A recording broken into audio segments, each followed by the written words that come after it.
All right. Uh, all right, guys, it's me back again. Some of you Zoomers are probably wondering why is this video 2 days late? Well, for starters, aren't you meant to be dropping albums on Fridays? Am I the only one around here gives rules? All jokes aside, though, I'd planned on doing a video for the Japanese Breakfast album, but wasn't what I hoped it would be. So was desperately looking, searching low and high for something else to cover, and discovered this bad boy. How does this go again? All right, just want to draw your attention. It's already there, isn't it?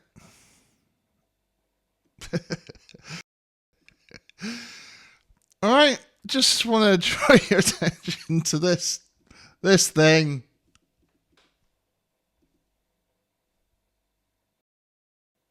The new album by Weatherday called Hornet Disaster. It's not a disaster. I've never heard of Weatherday before. I missed their celebrated debut album back in 2019. I was busy into, what was I into? The Barry album, the Health album, the Polachek, the Charlie. I wasn't in my lo-fi, emo, slacker rock mode back then, is what I'm saying. Maybe I thought it was K-pop with artwork like that instead of Sonic Youth's goo.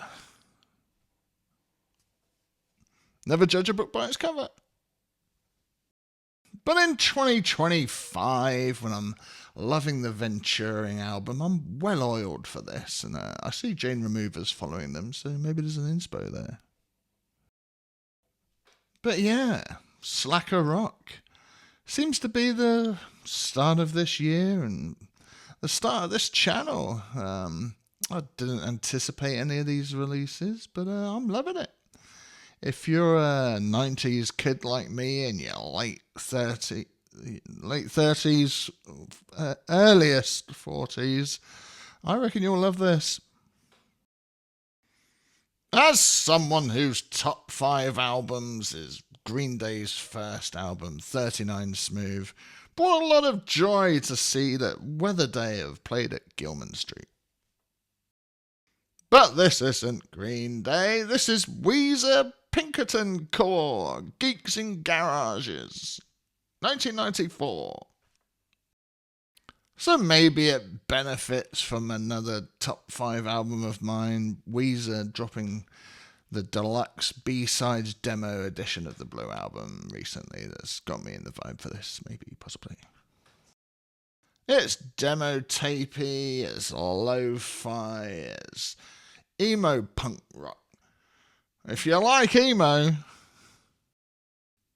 I'm resisting all sorts of melancholy brunettes and infinite sad women double album puns.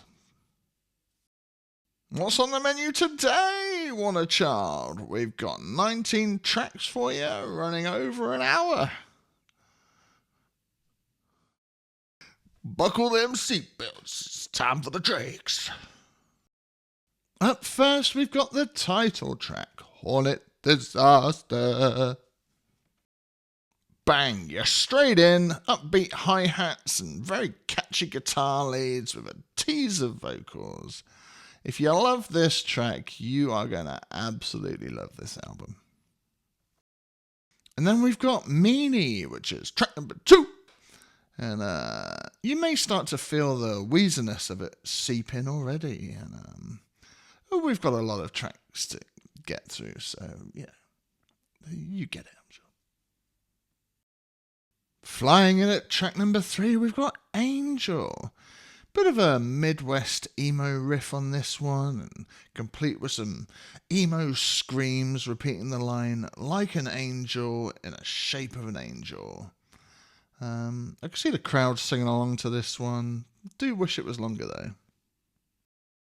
Up next, we've got track 4, Take Care of Yourself. It's got a longer title, but I didn't write it down, sorry. Screaming the lyrics, "Do you want to come over?" with catchy, distorted guitar leads and smashing hi-hats. It takes me back to my heartbreak Walkman days of the 90s. And yeah, that's right, I'm from the 90s. And then we have track 5, Hug. It's the first time on the album where you get a little bit of clean guitars in it, but it still builds up into a smashing, screaming finale. There's a fair amount of Pinkerton vibes on this, but great stuff. And then track 6, Radar Ballet. There's a lovely melody vocal choice here that meshes well with the chords that I can't quite put my finger on, but there's a part in this song that literally sounds like a Weezer song, but that's the last time I'll mention that on this video, because there's only so many chords on a guitar that you can use, and this album's got its own vibe, so I'll leave it alone. Green tea, seaweed sea. Track 7, we got green tea, seaweed sea. Look out, here comes the acoustic guitar. Just for a minute though, and then bang, you're back into the jangly punk rock. But I love that this song's got, a bit of everything, a bit of variety. Fading out with the lyric, "This is a scene with a lot of hearts." I was thinking of, for the cover, I was thinking of putting ketchup on my mouth, but I thought YouTube might strike it because they're weird about blood. But speaking of which, track 8, Blood Online. It's got a real crunchy guitar. It sounds like you're biting into burnt pasta. There's not many super fast songs on this album, but I'd be curious if they did some in the future. The lead riff on this sounds huge. Honestly, it steals the show. Just put a spotlight on the guitarist, smoke, a wind machine, the lot. Just give it the works. Track 9, we've got Blanket. And it's got an almost stabbing falsetto, staggered beat to it. It's zany, it's quirky. But I also believe this is the first track on the album with a single string riff, because the rest of it's all downstrumming, strumming, and all that stuff. Then we've got track 10, Polka. I love the sort of ladder climb melody on this track. Again, very upbeat when it wants to be and slow when it needs to be. And it's even got a palm mute moment on it. I'm a sucker for palm mutes. I'll be honest, I would love to hear this in an expensive studio though. Also a song where it feels like the drummer's the focus as much as the guitar licks, which is nice. And then we've got track 11, Heartbeats. The acoustic guitar is back. If this was the last song on the album, I would have ended the video with a lyric from it. Heartbeats in my hands, I feel heavy, sinking feeling. And then we've got track 12, Chopland Sedans. I think the chorus of this will be big live, screaming, "Have you felt a little lost?" A room full of kids screaming that lyric in 2025. A beautiful moment. And a random, beautiful piano outro tacked on at the end. And then we've got track 13, Cooperative Calligraphy. It's a mouthful. I'm sure it's a great score on a Scrabble board. This is the Guitar Lick album. I just bit my lip. Catchy as bendy guitar leads on this track. But it's also, the rhythm guitar's got a sort of 2004 downstrumming indie vibe to it. 2004. Was that was that when I was listening to Death Cab for Cutie? Ariel Kill Him. Ah, great days. But don't worry about all that. We've got track 14, Ripped Apart by Hands. I hate you for standing next to me, strumming an acoustic guitar until the strings will snap. It's also got an interesting effect on the vocal, almost hyper-poppy. And then we've got an 8-minute absolute beast of a track 15, Nostalgia Drive Avatar. Like I say, it's the longest on the album. It's a guitar opera nope, not gonna say it. Songs from the Black Hole. It's even got me saying Nostalgia Drive Avatar. I've only just finished walking around singing Pink Pony Club, and now I've got to sing Nostalgia Drive Avatar all day. Pink Pony Club. Classic. I hope I'm saying this right so the internet doesn't butcher me, but track 16, Aldehydes. A nice, clean, picking track with a really lovely, dreamy, swirling, almost like old Hollywood chorus, and then like a post-rock explosions in the sky outro. Lovely stuff. Bish bash bosh wham bam, and track 17 we've got Tiara. The fast tracks are back is what I'm saying. I absolutely love the screams on this album. This will get everyone push moshing and bouncing live. I can picture this in a warm, sweaty gig, everyone sweating, singing along in the summer. And then we've got Agatha's Goldfish at track 18.